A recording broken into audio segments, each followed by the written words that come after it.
Well, hello, hello. Thank you for your patience. Apparently, slide decks are harder than you would think. Aha, that's right, a technology meetup. That's what we're selling you here. Ridiculous. So, let me see what I can do about this. So, you're at Net Tuesday? So delighted to have you here today. What is this Net Tuesday thing, you ask? Decent question. Basically, we are a monthly, sometimes more often, meetup for the nonprofit and technology community. So we bring those two people together from each community, smash them up into a room, and amazing projects and connections come out of that. I suspect you people are part of that. We have sponsors. We are, as you heard, sponsored by the HiVE, who gives us this venue because they're generous and kind, and they want to support this kind of community. Again, you should support them, although apparently there are no seats actually available. So get on the waiting list. Obviously, it's a good thing. We are also sponsored by Hootsuite, who lets us use our Hootsuite tool. We use that to harass you through social media. Sometimes it'll be at times. Sometimes we're going to monitor your hashtags. It's going to be exciting. Hootsuite makes it exciting and easy. So we're grateful for their sponsorship as well. HiVE things, again, we're just going to break your heart with the things you can't actually do. Who here needs some passwords to the online internet access? Can I keep moving, or let me know if you want me to hold? Give me hands up if you want me to hold on this. All right, people are copying. That's an H, lowercase I, and then capital G. But the important part is, yeah, the I is lowercase, just to drive you crazy. Five, 4, 3, 2, 1. We're good. Awesome. So now that you have internet access, you should pull up your little Twitter box and give us a little bit of sass or love or whatever you want. So you can do that with @NetTuesday. We'll hear that right up front. We've got David, who's hard at work, tweeting and following what you have to say. So if you sass him, he's going to sass you right back. And if you want to just sort of make sure that your tweets are rolled up into the general conversation, hashtag NTVan, that's Net Tuesday Vancouver. Decoded it for you. Next, who here is brand spanking new? Woo! A big percentage. Oh my God, that's amazing. 3 of you are going to tell me where you came from and how you found out about this event. I'm going to point blindly and you're going to tell me. Go for it. Who do I have? Did I get anyone? All right, go for it, Dan. I did on the internet. I can't remember where. The internet's a big place. All right, you put a nonprofit, or what brought you here today? I'm just curiosity. It's like a kitten. All right, we're going to try another one. That away. Who did I get? Hey. All right, who are you? I am Mila. I'm sorry, I had to check. And yeah, I heard about this through mutual friends who's with me right now. Yeah, we're avid followers of Launch Academy and Grow Labs, and so, it's the same circle of people. Yeah. I actually found out about it through Eventbrite. Cool. Is it Eventbrite or Meetup? Probably Meetup. Yeah. But what tickled your fancy about this? Non-profit person right here, so really big in that. Just came back from Indonesia, really into community development, all that jazz, and yeah, really loving the tech aspect of that whole thing. Cool. The fact that we haven't even barely begun to scratch the surface on how the integration of technology and how we can actually use that to make everyone's life a little bit better, that's what brought me here. Fabulous. That could be basically the mission statement. I'm just going to bottle that up and sell it to sponsors. And last one. Anyone over there newish? Nope. Let me try it again. That way. Someone in the back. Take it. New Squire Society. Ah, you're with the Chad. Fabulous. So tell us about the good work of the Neil Squire Society. Basically bringing people and technology together to help people with disabilities. Inspirational. So speaking of inspirational, this whole shindig is volunteer run. So I'm gonna make some people stand up and you're gonna give them some applause and make them generally get all like red-faced and embarrassed. 3, 2, 1, here they go. Hey, I had a question. Go. Woo! Oh, yay! Let's all those good people. Bless their hearts. Kind of amazing. Take that question. What was it? I tweeted it. And T-Bad. And T-Bad. Perfect, yeah. Okay, cool, thanks. So, you guys are obviously amazing. You came out here on a rainy day, you're tough. You probably also have amazing stories, projects, things you're working on that you want to share with other people. At the end of all this, we're going to give you 1 minute. I'm going to stand here with a timer and be a big jerk. So just 1 minute for you to tell people about the project you're working on, the volunteer you're looking for, the web developer who you think is kind of awesome. Like, this is your chance to share gossip or stories or tell us what you're up to. So cue those up in your noggins. And in another 2 weeks, we're going to do another event. We're going to be right here. Hey, Marg, are you going to be here? Sure. On the Saturday? Fabulous. It's going to be great. She's our HiVE friend. Makes things happen. So what we're going to do is our annual unconference, which is instead of me at the front of the room yelling at you with the microphone, instead we're going to create a space where all of you actually get to lead the conversation. So if there's something you've always wanted to talk about in the nonprofit tech sphere, and I apparently have just never gotten around to your topic, this is your chance to actually come here and we're going to build up a board and you're going to say I really want to talk about how we can do that transition from offline to online activists or the other way back. And you can go into a room with 5 other people, maybe 15 if you have a sexy topic, and chat about that. So you can have this chance for you to basically show off your expertise and skills for a day. It's kind of amazing. I'm going to sit up there and feed you food and make you coffee all day, but it's actually your event. So I highly encourage you to sign up. Tickets are super cheap, $30, and we'll do it all Saturday, June 1st. Going to be fabulous. But of course, that's not all. Then, just 3 days later, on June 4th, because we're idiots, we're going to be doing another event here. Thank you, HiVE. This one's going to be maximizing your Google grants. So basically, did you know Google gives nonprofits $10,000 worth of AdWords for free every single month. So you can put your advertisement right there above or to the right of a Google search. A lot of nonprofits get this and have no idea what to do with it. We're going to bring someone in here who works at one of those fancy digital agencies and is going to walk us through how do you apply for these grants, and once you've got those grants, how do you actually make use of that? Where do you start with all that? And if you are in Surrey or know someone who's in Surrey, June 24th, Mobile Revolution with Darren Barefoot, Ms. 604, basically the 2 most internet famous people in town. We've got them double header in Surrey. So if you're not afraid of the SkyTrain, you can also go and meet us because it's going to be over at the Surrey Central Library. All right, I've almost got my 10 minutes done. So that's actually all I got. So we're kind of blessed here today. We've got Trina, who is what? This is your 3rd time at a Net Tuesday, is that right? Probably second. Okay. I don't know. Trina is kind of important because, see Chad right there? Chad is my co-organizer, actually makes this thing happen. He wouldn't be here if there hadn't been a Trina referral. So big ups in my heart to Trina. So Trina is, let's say, a lot of things. Ridiculously educated.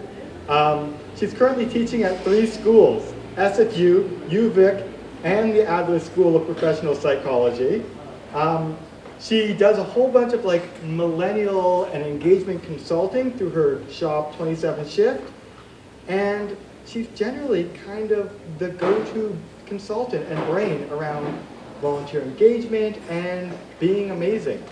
The government of Canada just sent her away to Spain and said, okay, the government didn't send her to Spain. She chose to go to Spain and do a whole big pile of research around how individuals are using data and hackathons and newfangled kinds of work to support individuals who have been marginalized in some way.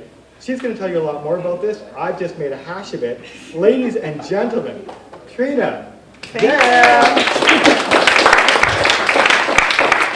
Thank you, Eli. Just to clarify, the government did not pay me to go to Spain. I just had a project that didn't require any in-person meetings that I thought, why don't I do this from somewhere else for a while? So no wasted budgetary spending happening there. So just to get a sense of who's in the room, I know a lot of people are new. Maybe, first of all, raise your hand if you consider yourself a back-end techie person. You are involved in coding and developing. Any coders, developers? 1, 2, 3, few, okay, ish. What about the front end of technology? Maybe you do web design, social media, user experience stuff, okay, a couple of people. Who are like traditional, work for a registered charity, established nonprofit. And awesome, where are my small shops or my grassroots activists? Any of those? All right, couple. And just other interested individuals. Okay, we got a good blend, which is important because if you will allow me and will indulge me, I have a little activity I'd like us to do at the end of my talk today. So for those of you that do work in the nonprofit sector or who are involved in a community organization or some sort of movement, I'm going to ask you to try to think of something for me. My specific challenge for you is if you find your mind wandering sometime during my talk and you just feel like you need to take your brain elsewhere, if you could think of a question or a challenge you have where if it was solved, it would really help move your mission forward. So maybe it's a challenge that your clients face or a challenge that your internal organization faces. See if you can come up with something. And obviously, think of confidentiality and those sorts of things. But if you've got something in mind, it would help with our activity later on. It doesn't necessarily have to be focused on vulnerable populations, but if you've got something in mind, that would be helpful. All right, so first, before I get started, I want to talk about what this presentation is not about. This presentation and the research that I did is not about how vulnerable populations are using or not using technology and data. There's definitely a digital divide. There's definitely a divide that widens when new technology is introduced. People that don't face barriers will have more of an advantage, and that gap takes time to decrease. And that's true of all technology, whether you're talking about mobile phones or cars back in the day. This talk is also not about how organizations and governments are using data and technology for social good. So the focus really is on the individual, and organizations are often facilitating and helping individuals take action, but this really is about what individuals are doing. So for example, volunteering and donating historically would be the main two ways that individuals could help support causes that they care about. Organizations themselves don't do volunteering, but they enable people to volunteer. So likewise, we're looking at the individual actions that people are taking that might be enabled by organizations, but we're focusing on the individual. And so this presentation will cover an overview of the research. I'll tell you what the larger research project was about because it's not just about technology and data. And I'll provide a few suggestions on how we can increase our impact, whether as individuals or as organizations who work with people that might be interested in taking some of these actions. The final report is in editing stages with the government right now. We're having fights over hyphens. It's awesome. Not fights, I'm joking. But some people care a lot about grammar, which is important. But anyways. So I expect it will be released freely available next week. If you want to get a link when it's done, feel free to leave your email address or a card at the front table, and I'll send you a link when it gets released. I expect next week, but it could be too. Depends on the hyphens. There's a lot of hyphens. Anyways, all right. So Another thing before we get started, I want to cover some common language because not everyone knows what I'm talking about when I talk about some of these actions. Crowdsourced. Crowdsourced often refers to data or other information that's collected from the crowd or the cloud. Basically people that are out there. You're not going to one person or one expert for a source of information. You are going out to the masses. So Wikipedia would be an example of a crowdsourced tool where people from around the world are contributing and making information better as individual actors. Crowdfunding, very similar. You're not getting funding from one foundation or one donor, but you are accessing small amounts of money from a large number of people. Any questions about crowdsourcing or crowdfunding? What's the difference between crowdsourced and open source? Good question. I'll get to that when I do talk about open data. Okay. Yeah. Any other questions? All right, hackathons. Anyone here ever participated in a hackathon? Couple hands up. Yeah, interesting. Ooh. Oh, sorry, I thought I heard someone behind me. Hackathon, that was weird. So hackathons are when groups of people come together, usually over a weekend, in a very intense period of time, often overnight, to tackle problems, usually using technology and data. I'll get to some Canadian examples in a bit, but oftentimes these are people that are tech related that come to these events, and they're not necessarily focusing on social problems. They could be focusing on developing new products for business or new things that they want to patent. But think lots of people, intense time, brainstorming and plugging out some sort of product at the end of a weekend. Really intense. Application. An application is basically something that's useful and there's some sort of interaction. So on your mobile phones, if you've ever downloaded an app, that's an application. You could have applications on your phone, applications online, like a map that's interactive, or another website that's interactive. When I talk about applications, that's what I'm talking about. And open data is data that's freely available, often is spoken about in reference to government data. So when government freely lets out data, as the municipal government in Vancouver has done, connected to Open Data Day and International Open Data Day, they release information, for example, on garbage pickup routes, which then tech people take and go, hey, what can we do with this? Let's create an application or an app that allows people to get an email when their garbage is going to get picked up the next day. So these are how all of these sorts of words fit together. Open data is freely accessible, often released by government, but not necessarily. Hopefully in a format that's useful.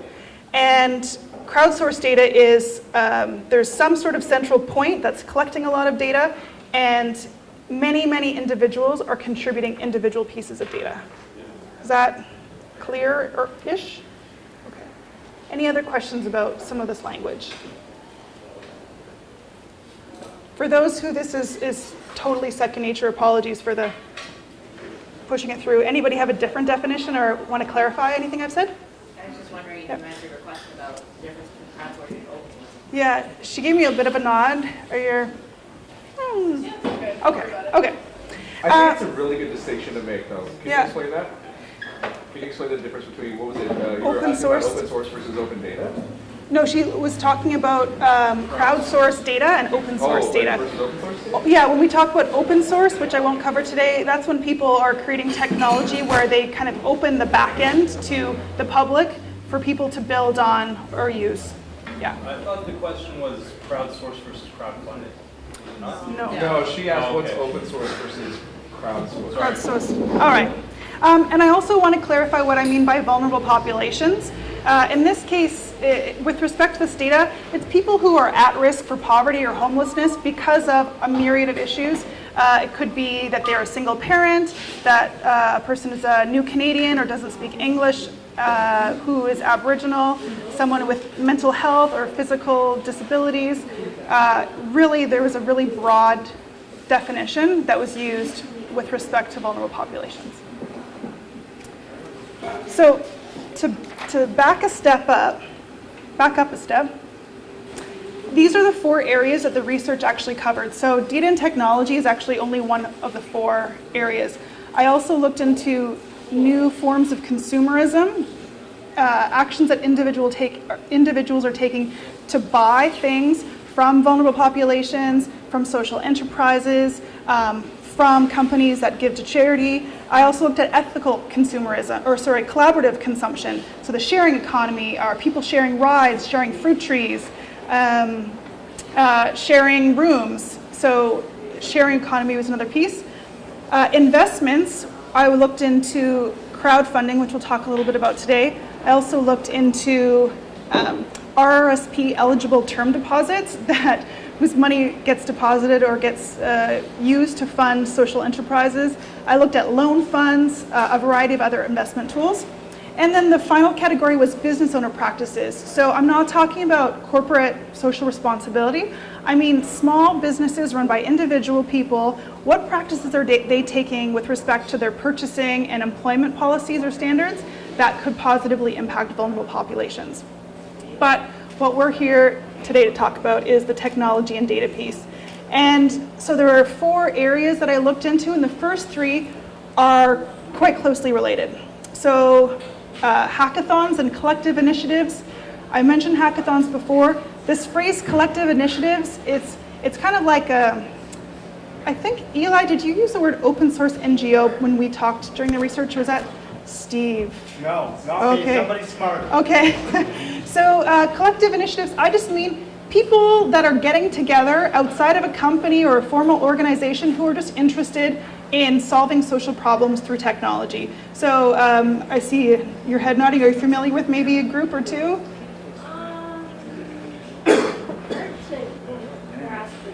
Yeah, I've got a few Canadian examples, but again, these are both listed in the first bullet, are basically groups of people that are coming together using technology to solve a challenge. The second one, again, people that are developing mobile and web applications, not necessarily as part of a hackathon. The use of open and crowdsourced data, which again, tied back to hackathons, because often in hackathons, people are using open or crowdsourced data. And then the 4th category is digital advocacy. And by that I mean things like social media campaigns and the use of hashtags to share information, and online petitions as well. So these were the categories I was looking into.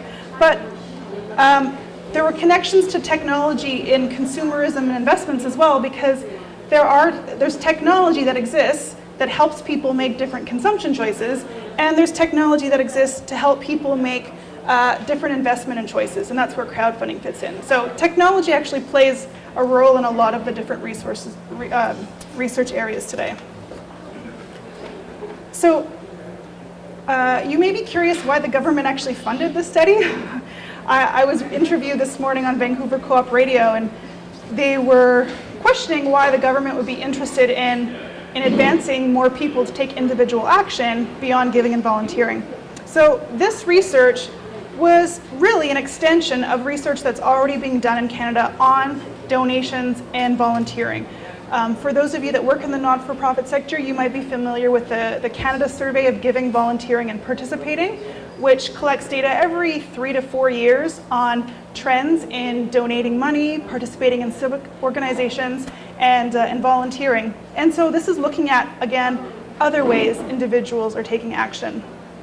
They're also interested because the government feels, as I think most of us can agree, that the challenges that our society faces are very, very complex, and it's not very likely that the government or business or the charitable sector or individuals as solo actors are going to actually solve problems. There's got to be more collective action and more people working together, attacking problems from different angles. I just wanted to mention, there is a link down below here. I tried to list all of the interesting initiatives that I came across, the different initiatives that are supporting individuals to take action. bit.ly.com, it's just a URL shortener, and it's Beyond G&V. Beyond, that stands for Beyond Giving and Volunteering, which is the title of the research project. It hasn't been updated since I finished the project. There's probably some more initiatives to stick in there, but you might be interested to take a look, and you can comment on that document, an example of crowdsourcing some data, and let me know of other initiatives that you come across, because in my research I definitely didn't cover everything and didn't find everything. So the question that brought you here today is, how are individuals using technology and data to support vulnerable populations? And the short answer is, generally, they're not. And there's two caveats to that slight joke. One is that organizations and governments are using data and technology, absolutely. And there are individuals that are participating in hackathons and digital advocacy and crowdfunding projects, but the general awareness around those activities is definitely not as high as giving and volunteering.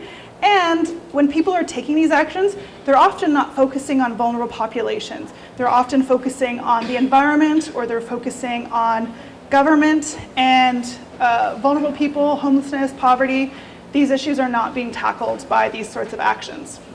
I did want to mention that if you have any questions, feel free to stop me at any time. I tend to talk quickly. It might be hard to get in there, but if you want to stop me, don't feel that you have to wait till the end. Okay. So I did want to provide a couple of interesting examples of what's happening in Canada. These are two applications that are in development, they're not finished, that arose from hackathons that happened in Canada. I think one came from, they both came from a hackathon called Hacking Health, which took place in Vancouver earlier this year, but the one on the left came out of the Montreal Hacking Health, and I think the Water Voices one came out of the one in Toronto. But so Water Voices is an application, it's right now just really in the concept phase, is a way for Aboriginal people or people living on reserves to report issues with their water.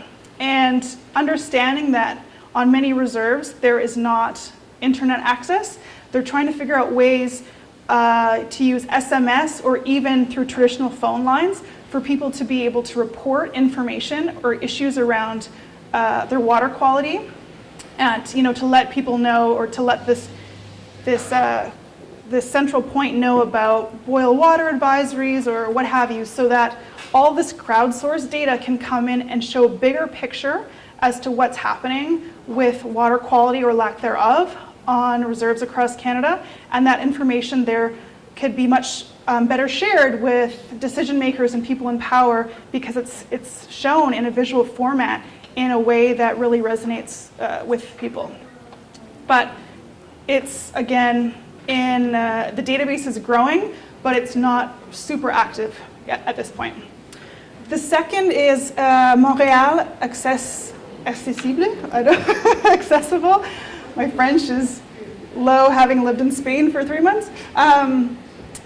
So what they did is they took a group of developers, and they actually went out in the city with people who face physical disabilities, and they tracked the accessibility of every single shop along a 2-block street. It was really powerful because the developers got a chance to have lived experience in a sort of way. They could, without even thinking about their usual day-to-day activities and not realizing where every single step is, when they're alongside someone who uses a wheelchair for mobility, what does it mean to access the average businesses and services that we take for granted?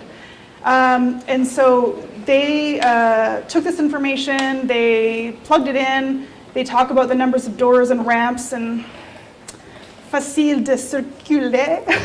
Oui? What was that? Accès facile à l'entrée. Okay. I suppose. The answer is yes. When you say so. And so they have that information, but it's only for a 2-block section of Montreal right now. I think there might be 2 blocks down here in Montreal and 2 blocks up there, but it's pretty limited at this point. Again, it arose from a hackathon, but the end of the weekend, it's kind of in a pause state right now. There is some fantastic examples in Vancouver of how data has been used to support vulnerable populations, but they're not necessarily coming from individual actions or hackathons. One great example of the power of data, which I think might have been an unintended consequence, but if it was intended, it was great, was the Vancouver rental database. And so, is anyone not familiar with the Vancouver rental database and the data that got released? Okay, so the City of Vancouver wanted to open up their information on landlords and their buildings to anyone who wanted to find out about the quality of the accommodations, mostly focusing on if there were any infractions with the city that needed to be taken care of. And so the City of Vancouver let all the landlords know that, hey, you know what, in 6 months or whatever, we're going to make this public. And once the landlords found that out, I believe over 7,000 infractions were taken care of. And so knowing that that data was going public made a huge impact for people who are, or for service providers, for example, nonprofit organizations wanting to help their clients, to be able to find out whether a living situation that they might find themselves in was going to be a safe space or not. So again, there's power in data, but it really hasn't been used by individuals yet that I found in Vancouver. I couldn't find any great examples. There are 3 ongoing hackathons that I know happen in Vancouver. Hacking Health is one of them. Anyone here from Peace Geeks tonight? He left like 3 days ago. He was on a plane. Oh, okay. He sent his apologies. So Random Hacks of Kindness is another hackathon organized by Peace Geeks. They have an international focus though, not necessarily focus on Canada. And then the International Open Data Day and the hackathon associated with that, again, is a hackathon in Vancouver, but the focus is generally on municipal government and not necessarily vulnerable populations. There are collective groups in Canada that are also developing applications. There's actually a group in Quebec that is interested in developing games and learning applications for people with disabilities. I believe the focus is on people that have have vision or hearing challenges. I'm not positive, but. Totally, Montreal co-organizer of the Net Tuesday there. What was that? That's the co-organizer of the Net Tuesday. Oh, okay. Oh, right. Thomas. Is that right? Yeah. No, great stuff. See our people, they're all over. In terms of digital advocacy, the online petition sites that are used by Canadians aren't based in Canada. Change.org does have a Canadian campaign director, but we don't have any made in Canada models for online advocacy as it relates to online petitions. There have been some really great examples, though, of social media hashtags. Because anyone want to share a hashtag that they're familiar with that was used for advocacy in vulnerable populations, especially if they weren't responsible for actually organizing that campaign? Any hashtags come to mind? I don't know more. I don't know more, really great example. Coney 2012. What was that? Coney 2012. Coney 2012, so it would have been last year. It was a little bit contentious. Yeah, it came out of the US and had an international focus, but definitely one that spread quite a bit. Girls Who Code. Girls Who Code? Yeah. So yeah, hashtag, not necessarily focusing on vulnerable populations from a perspective of homelessness or poverty, but from an issue. Black Girls Who Code is a very vulnerable population. Oh, I thought, well, yes. I didn't realize it was about Black Girls Who Code. I thought it was, oh, okay, cool. But even so, the focus is not necessarily on, like gender and race equality in the coding sector. Okay. Yeah. And not necessarily focusing on any homelessness or poverty issues of that group. But I'm not familiar with the hashtag, so I could be totally wrong. Yeah. I'm was guessing. actually just throwing it out Okay. to see if it was like, if that's like if that's what you're kind of. Yeah, you know what, I don't know enough to say yes or no, but an example of a hashtag that's stuck in your mind. Yeah, cool. There's a hashtag that's mostly focused in Ontario called Op Thunderbird. It's a hashtag that's used as it relates to missing and murdered Aboriginal women from across Canada, and they actually also have an associated open sourced map where people can report instances of missing or abused or murdered Aboriginal women to, again, help visualize the issue in Canada and to share that information with people who are in positions of power or decision-making ability. Any other? I wouldn't say it's focused on vulnerable populations, but Yeah. I do know that an awful lot of concern gets expressed for issues of gentrification on the Vancouver real estate tag, which is VanRE. Oh, VanRE. So that's a really interesting example of co-opting an existing tag to share a message with people who should become more aware about an issue. That's a really great example. Yeah. And then an example of a YouTube campaign that is beyond Canada, obviously originated in the States with Dan Savage, was the It Gets Better campaign for gay youth. And again, focused largely on, or almost completely on YouTube. Obviously got more media than just YouTube. But, and then digital advocacy also ends up spreading beyond the digital. Has anyone here ever been to Twestival before? Twestival? No Twestival? So Twestival, it's a Twitter festival, I guess, quite obviously. The last one was held in 2011. 2013, it's back, from what I understand. And in fact, we'll be talking all about that at Net Squared Surrey on June 24th. All right.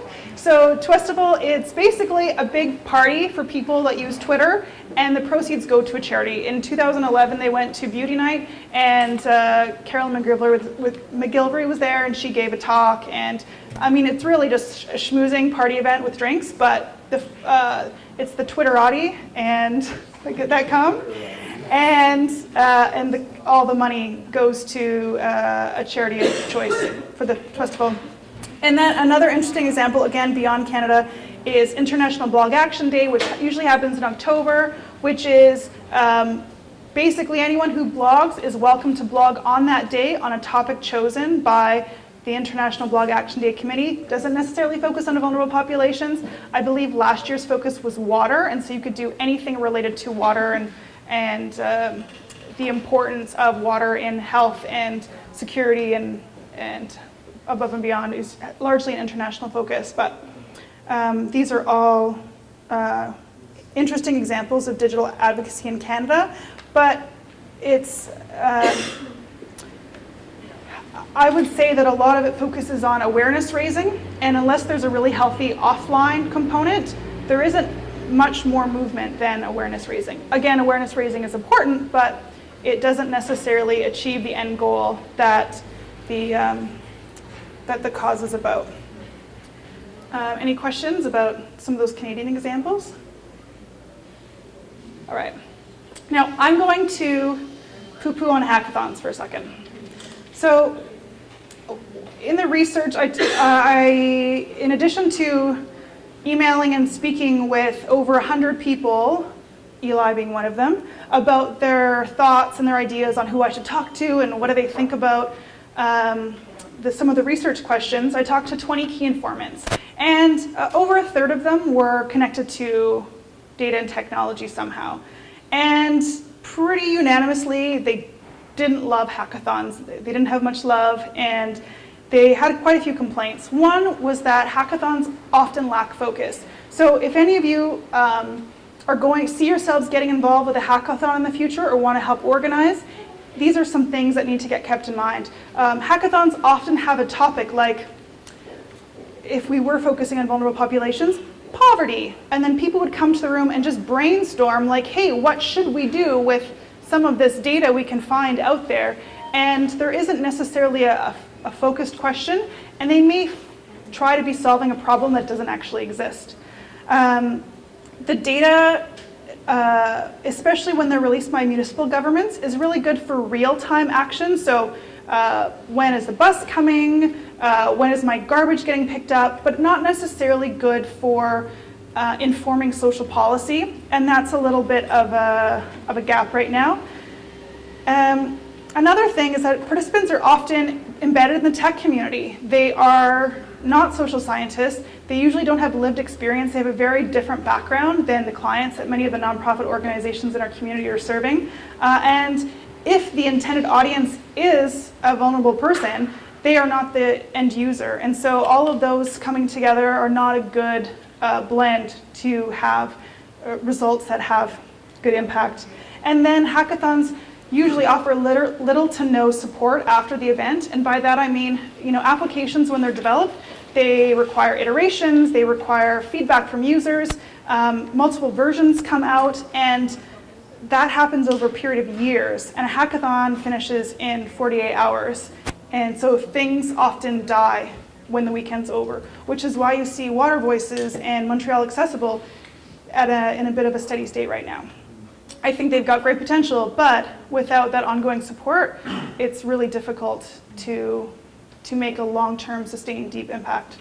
So hackathons could be better, and these were some of the tips that the thought leaders shared, is when the challenge arises from someone with lived experience. And I mean, it could be from a vulnerable person or from a nonprofit organization, frontline worker, who sees a challenge that needs to be addressed and is curious to know, are there other solutions out there?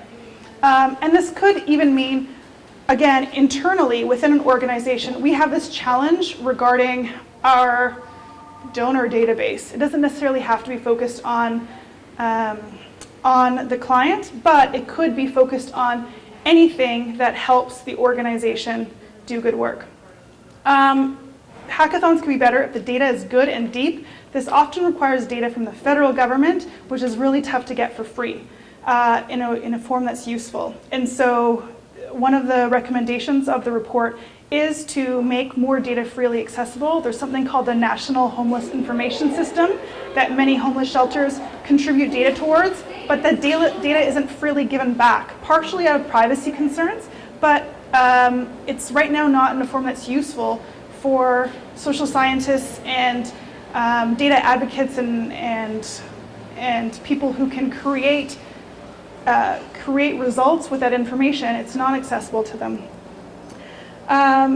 Another big issue that could be solved is making or designing hackathons for diverse participation, specifically for the inclusion of people who are those frontline users or frontline workers or vulnerable people themselves. And this is something obviously that doesn't happen a heck of a lot right now, and it's very difficult to design around because people often don't make considerations when they don't even know what they don't know is a barrier to other people. And finally, in order for them to be accessible, there needs to be a plan for ongoing support. Often that means funding or a dedicated commitment from a high-level volunteer, but there needs to be some sort of ongoing support. So I saw a couple hands that went up when I asked if you had participated in a hackathon before. What's your experience? Is this, yeah? Well, I ended up doing The random hacks of kindness? Yeah, that one was a pretty good one. I think the kind of different concept was the startup weekend. Startup weekend, okay. And also the open data on Vancouver. Yeah. My experience with the hackathon is I share with you here. This is generally it's not that good. Like you feel good that attend it and you have like awesome weekend and you splash out and then you just feel good after you've done it, but it's not really sustainable way of actually making that. Yeah. So I would say that it's better to a former team say you have this specific topic of problems that you have to solve, and it is just as valuable to former team with people to share with your common interests and design or think about how you can solve this in a year or two. Yeah. So you just don't even think about, even don't even catch a code or whatever, just do the design or just form a team over the weekend is get out with it. Yeah, from what I heard about Random Hacks of Kindness, the most successful project was one that had actually really been thought out before the weekend even started, and so they could really dive into the project. Yeah. But just as you said, another use could be just to form around the project and maybe just articulate what the key question is. That takes a lot of time. I'm still in touch with the team that I was in for the Random Kind of, what is it called? Random Hacks of Kindness? Random Hack Yeah. Random Hack of Kindness. The reason I'm still in with the team is that the leader who's pitched the idea, he's already into the project. So it was already ongoing project that we can just jump in. Yeah. And so that I can see that that's not an idea that just he just jumped in. Yeah, so there's a champion to that project who's willing to carry it forward. Yeah. So a lot of the challenges that you mentioned, I'm actually going to touch on, because a lot of those came up in all the areas of research that I did. Yeah. I wonder why the emphasis on a hackathon? Because if you're talking about, I mean, I come from the IT, the community relations for IT companies and technical user groups and et cetera. And we don't ask people to sit in a room for 48 hours or 24 hours or 12 hours and code. I mean, you ask for a 6-month or year-long commitment that is, 2 or 3 hours a week, where we all hang out, we all hang out on VoIP, where we all hang out and work on a project, and then you have overlap, and then you allow people to move in and move out without losing any of that institutional knowledge, and that's all volunteer. Yeah. And so I just don't. If I wanted people to come and help me, and if I was working with vulnerable populations, this wouldn't be how I do it. Yeah. So. Yeah. Well, one of the things that the research showed from speaking to a variety of individuals was that the activities that drew the most resources, that attracted the most funding, media, volunteers, were not necessarily those that had the best and most sustainable impact. And so this would be a really great example where hackathons are flashy, but they don't necessarily have the staying power to make the change that the people that are attending really want to see. I'd be interested to hear more about your work that you're talking about, though, maybe towards the end once I wrap up comments. Yeah. Yeah. I get a feeling just because I've been sort of on the edges of a lot of hackathons. Yeah. I'm not a programmer, so I try and sit there and be a good subject matter expert. Yeah. I just get the feeling that hackathons originate in the idea of programmers getting a chance to get some of their own interests met through the opportunity to play with data. Mm-hmm. So I think the education component for people wanting to try a new programming language, try a new technique, play around with GIS, those are actually, I think that's actually a really big incentive for the people who go to the hackathons, and especially when you combine it with, oh, well, there's this data here. Yeah. And there's very much less emphasis on, well, is our intervention going to be strategic in an important way? Not to say that doesn't happen, because sometimes things like the food inspection mapping type advocacy that happens, like sometimes they're, when the person feels like their perspective is sort of general enough that they can relate to the user and the creator of the tool, that I think it works out well. But I think the mismatch that you mentioned with regards to people not being social scientists or policy analysts who don't have the lived experience associated with it is a really key component to the disconnect. Yeah. So hackathons aren't necessarily the best model, but in terms of individuals who may not before have had interaction with social causes, it's an attractive venue. But they can be done better or differently, or not at all. But it's one path.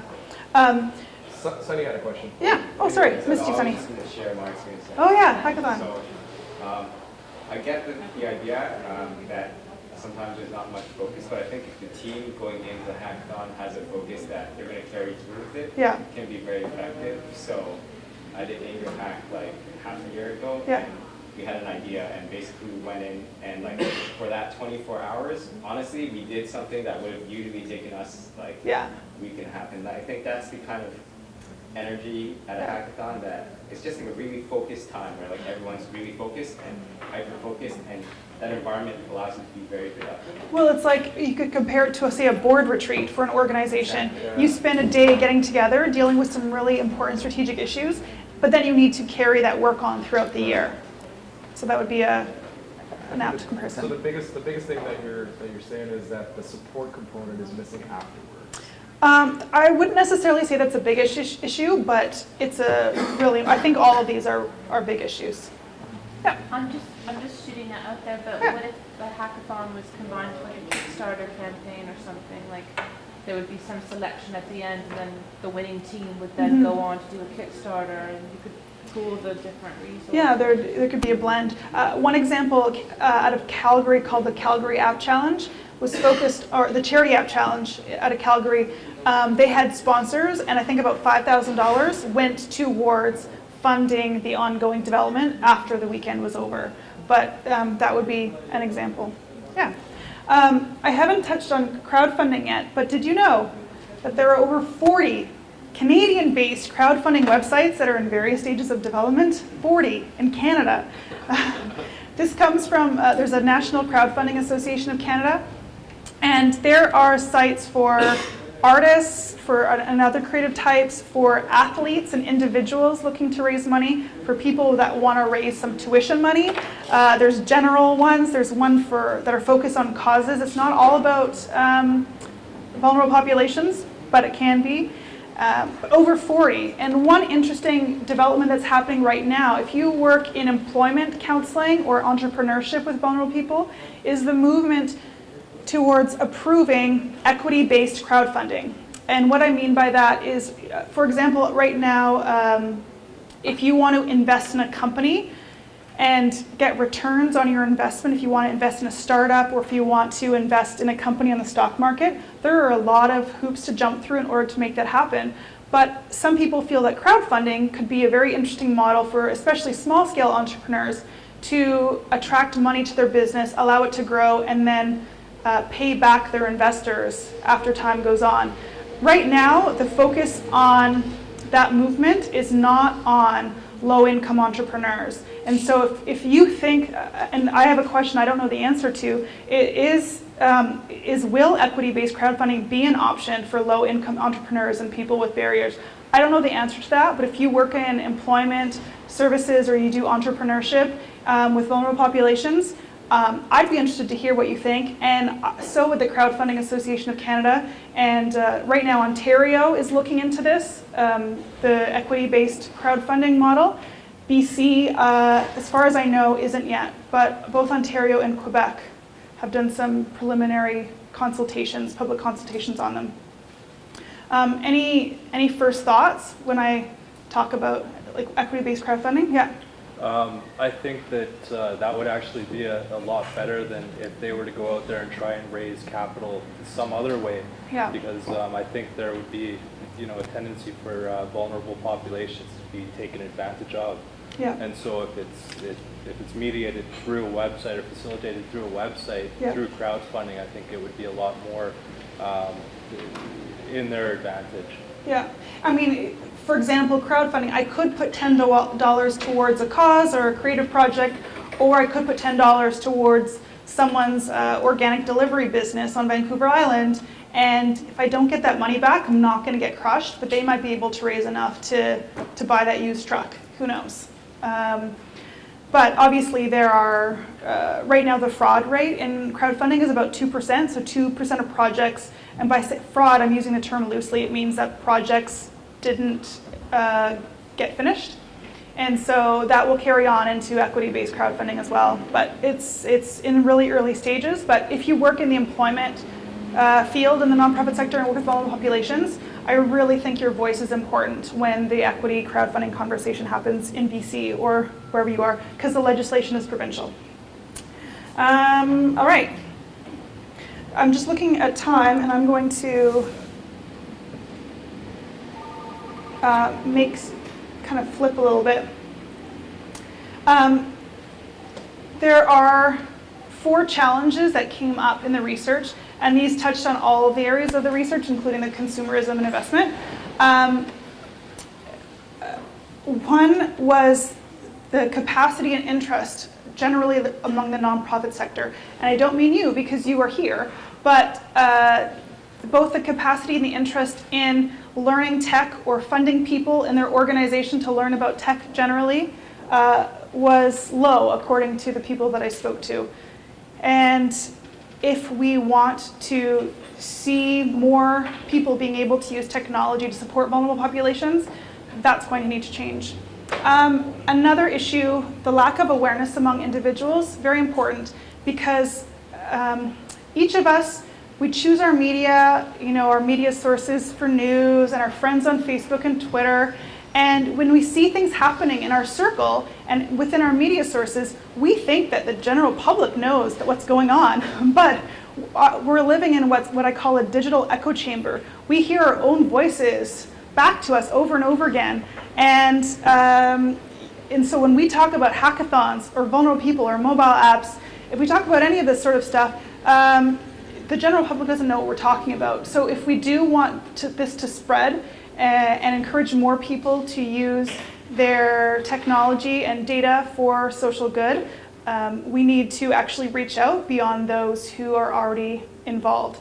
And that can involve something as small as going to speak to someone at your organization who perhaps is in a position of power, maybe a VP or a board chair or the CEO, and inviting them to come along to an event like this. I invited a former client here one time, the last time I spoke, when we were, where were we? I think we were at the Pole or Push or nonprofit. Pole, yeah. So I invited a client. I would say she was probably in her mid-50s, and she felt very out of place there because she felt it was a very young crowd. But she afterwards went up to me and said, it is so amazing that all of these people are here to learn about technology and social good outside of work hours. Like, I had no idea this sort of stuff was going on.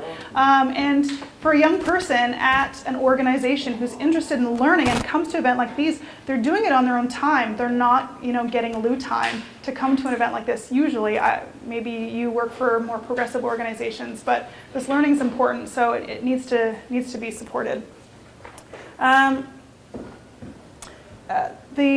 I mentioned the bottom right-hand corner one before, that the activities that draw interest aren't necessarily the ones that have the greatest impact. So if when we see or we want to promote interesting applications of technology and data for social good, let's check ourselves and make sure that we're not just looking for media attention, but we also want sustainable results, which really isn't happening right now. So my three takeaways, and we're not going to have the time to do, I wanted to do a bit of a mini hack, but I don't think we're going to have time today. But one is for the nonprofit and tech folk to know each other. And again, I'm not necessarily talking to people in this room because you're here, but what's frustrating about these two groups is that, I used to work in the nonprofit sector, and when it came to technology, we didn't know what we didn't know. Like, when it came to hiring someone for, say, a website or a content management system or a constituent relationship manager, we didn't know what questions to ask because we just didn't know anything about technology.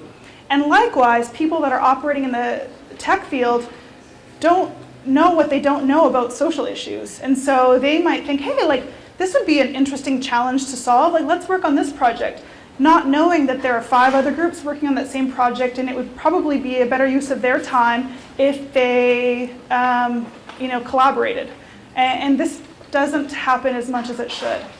So I'm hoping that you get to mix and mingle a bit. I'm going to get you to do some funny hand gestures so that you can find people who operate in a different space than you do, so that you can make connections. And I think one of the most powerful connections to make is to find, if you work in the nonprofit sector, find someone who works in the tech field who can be an advisor, a volunteer advisor for you. Not someone who volunteers every week, but who is open to you calling them and say, hey, I have this quick question. Can you give me 5 minutes of advice? Or is there a resource I can look at online? Or what questions should I be asking? We're meeting with such and such a person. So you can post for a volunteer opportunity like that on govolunteer.ca or charityvillage.com, and see if you can find a tech advisor to give you an hour of your time or their time once a month. The second interesting suggestion that came from one of the respondents was to try a non-tech hackathon. So if you have a challenge that's actually important you want to solve, technology or data might actually not be the solution. So perhaps get yourself together in a room and have that fun 24-hour event where you're bringing together diverse people and you try to figure out what a solution could be It might involve tech, but it might not be. It involves getting the right people in the room, but it would actually be a fun volunteer opportunity for maybe some people on your mailing list who are social scientists or who are connected to government policymakers or who do operate in the tech space. So that was a really interesting suggestion. And the third is to not operate in an echo chamber. I mentioned that before. So try to bridge out beyond your comfort zone and your usual sources of information and see if you can make bridges, again, back to number one, between nonprofit and tech. Does anyone here consider themselves a bridger? Like they feel pretty confident about technology and they operate in the nonprofit space?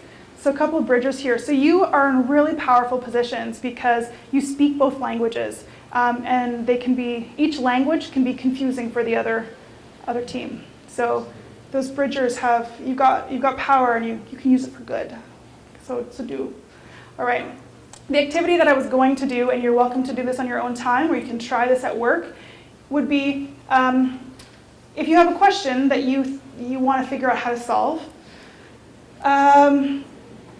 to start with a question and figure out, one, could we clarify the question? Is it specific enough? So I'm going back to some of the best practices that the research came out of when it came to hackathons, but it doesn't have to be a hackathon, it could be a long-term project. Two, who do we need in the room? So who are the people that are important?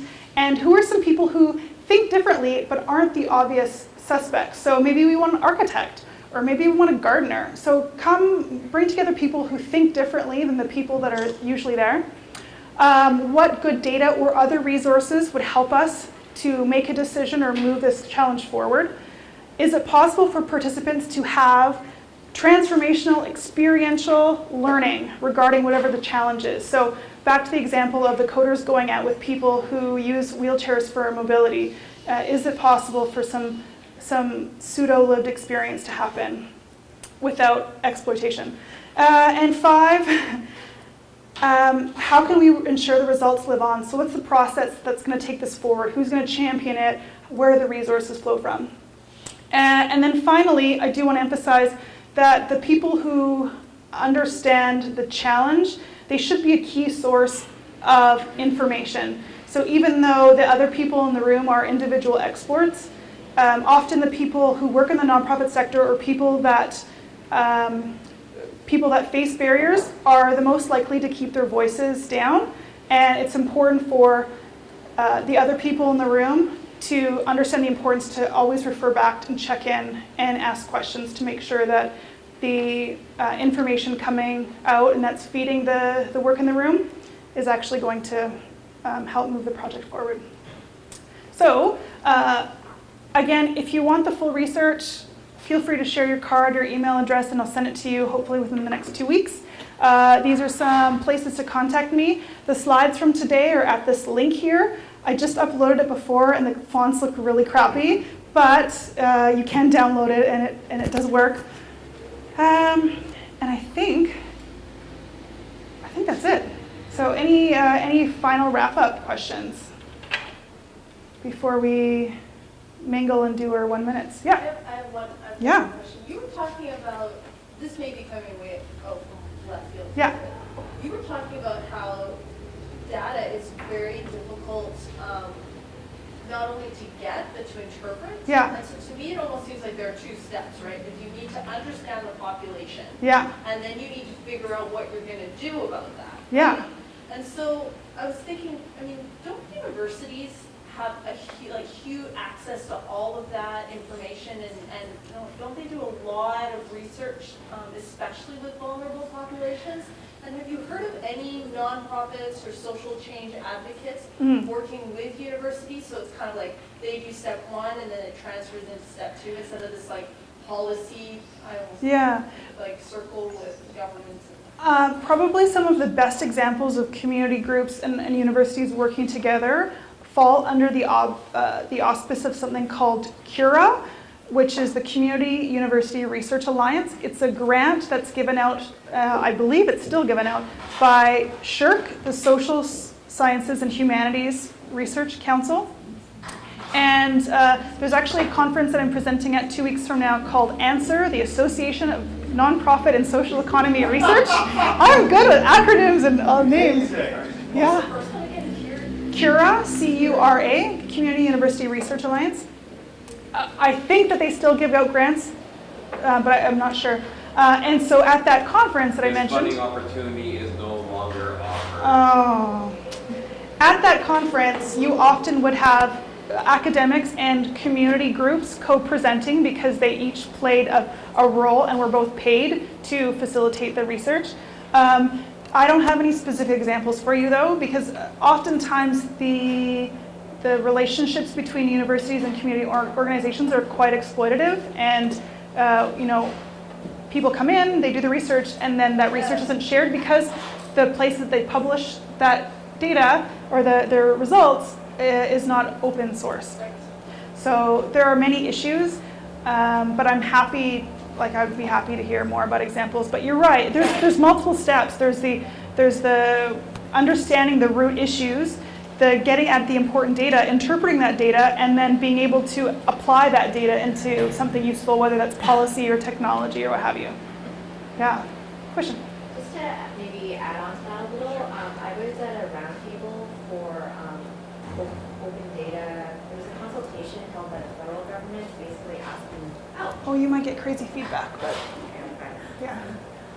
What I was saying was that I was recently at a roundtable held by the federal government on what the future of their involvement in open data should be. And a whole bunch of us in the room were basically saying things like, you know, the federal government should be providing us with the infrastructure to really look after the life cycle of data for anybody who's collecting it, whether it is the community or academic institutions, so that we can actually start to, you know, join some of the dots on the data instead of having some data collected once, analyzed once, and then languishing in obscurity in somebody's hard drive.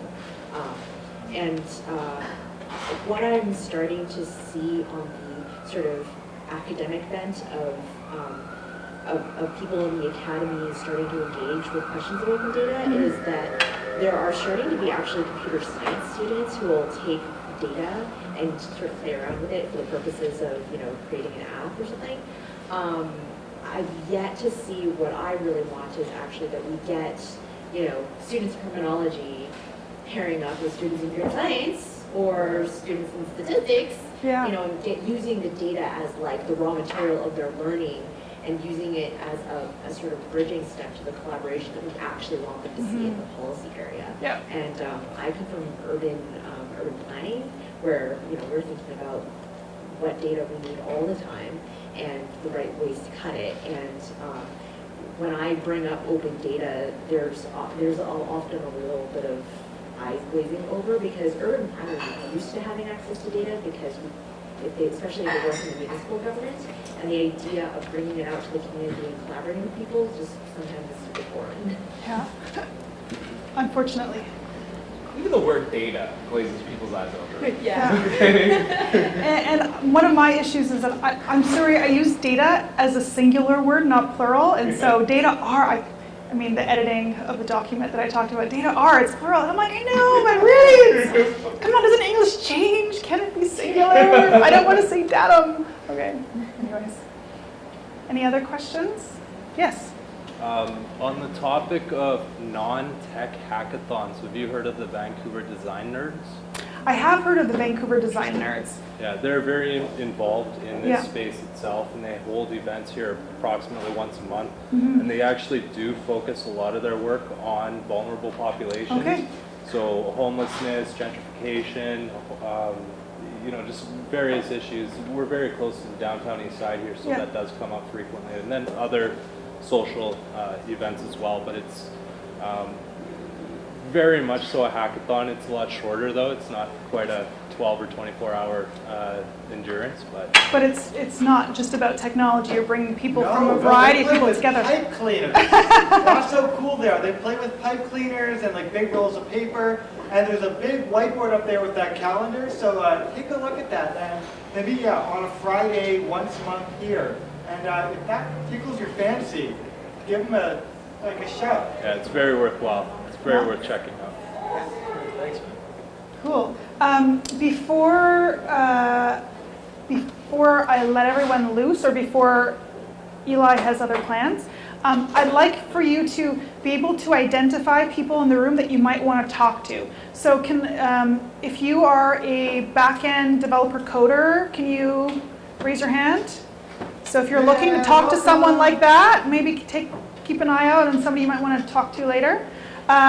Where are my front-end web designer, user experience, the pretty front-end people? So some people who do both, awesome, and some wavies. Any social media, more communication-focused tech people? All right, yeah. And who are my nonprofit, registered charity type organizations? All right. Who here has an organization that really focuses on vulnerable populations? All right. And who are my grassroots, activist-y, small organization people? All right, couple. All right. So hopefully you've maybe identified a person or two you want to connect with before you leave today. All right. Thank you very much. Thank you.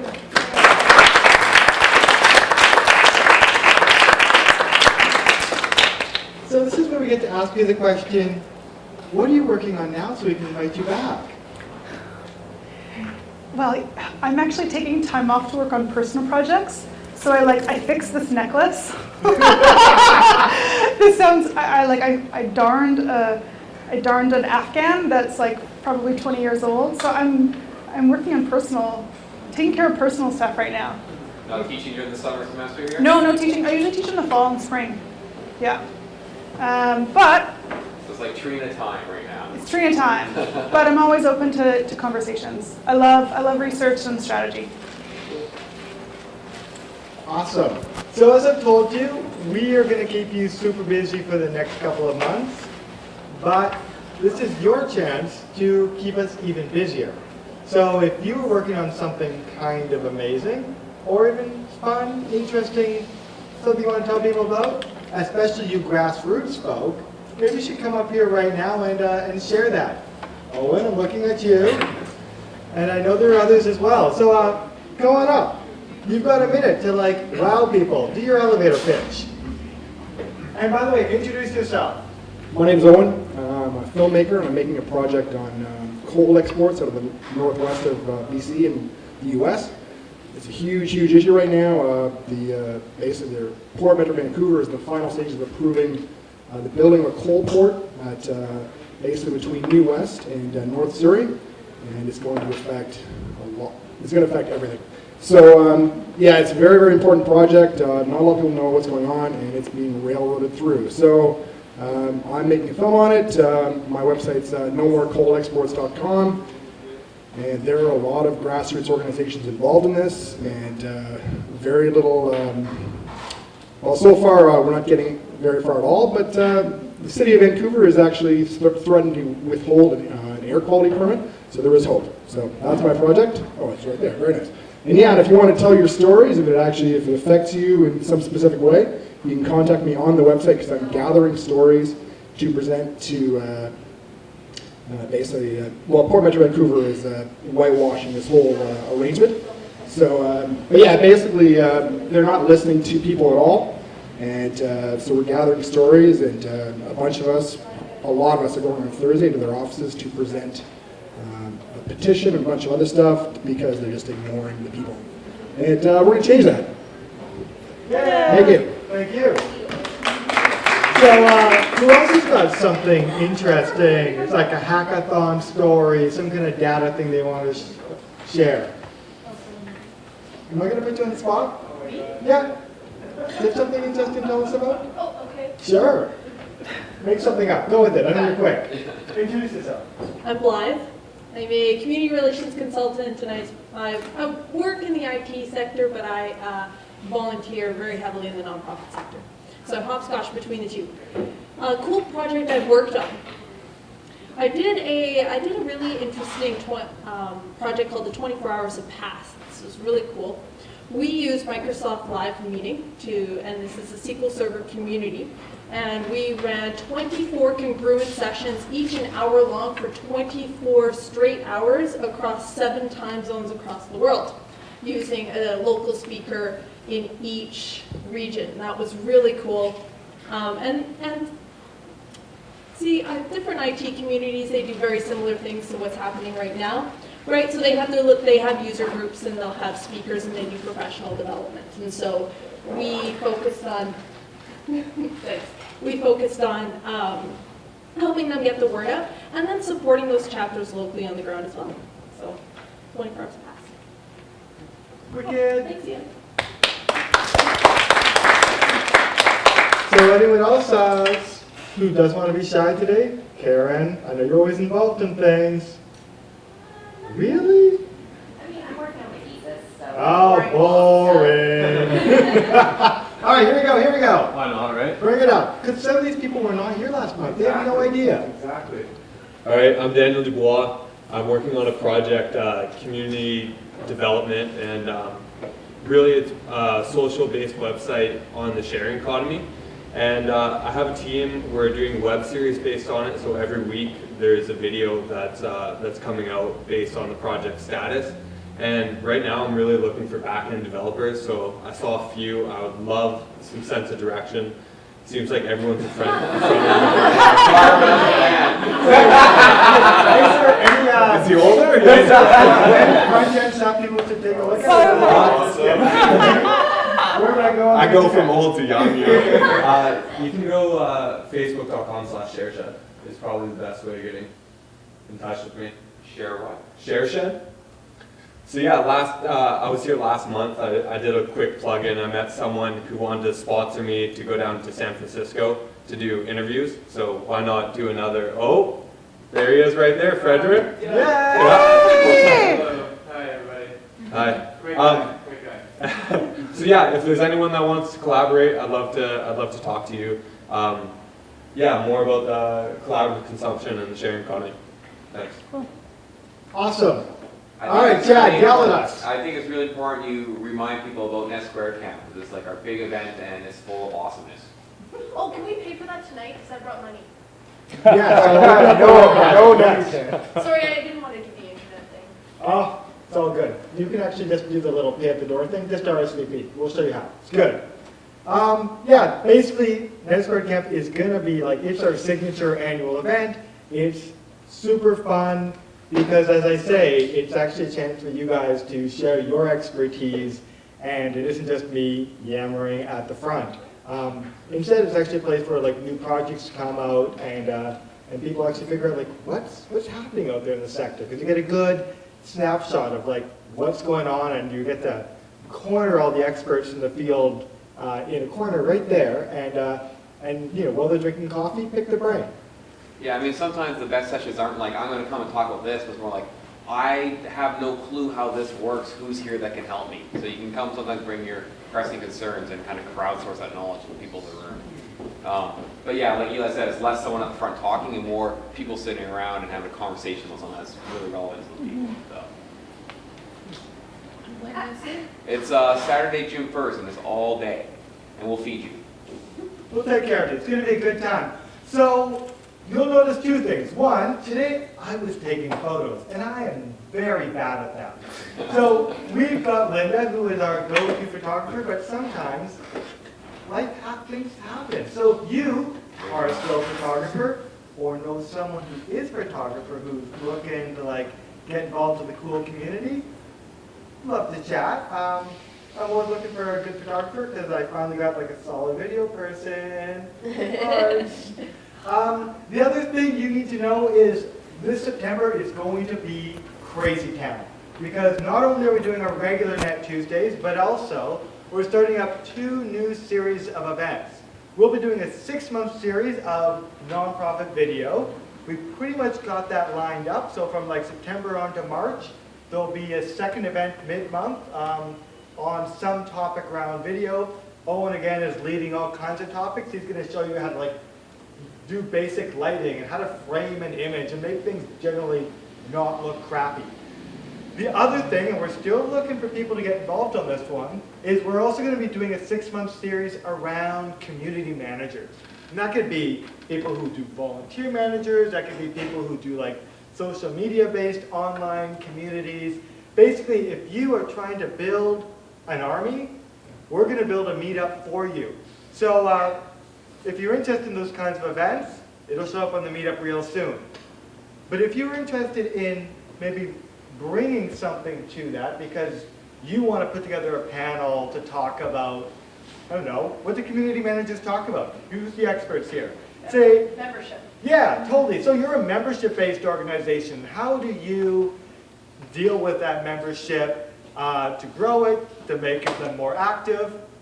Maybe someone should come and bring that back, I think. Are you going to do something with us? Yeah. Tell us what you're going to do. I'm going to speak on how, I just kind of talked to you a little bit about technical user groups, but I really think that they have figured out how to use technology to operate cross-culturally, and how to work on projects together, and how to be accountable for the projects they do work on. And so I'm going to talk about how the nonprofit sector can really use some of the technical user groups' best practices to engage volunteers. Basically, we're going to blow your mind. So, that's it. You should go. It's not even raining anymore. See your loved ones. You're welcome, eh? Have a good meal. And we'll be here in under 2 weeks.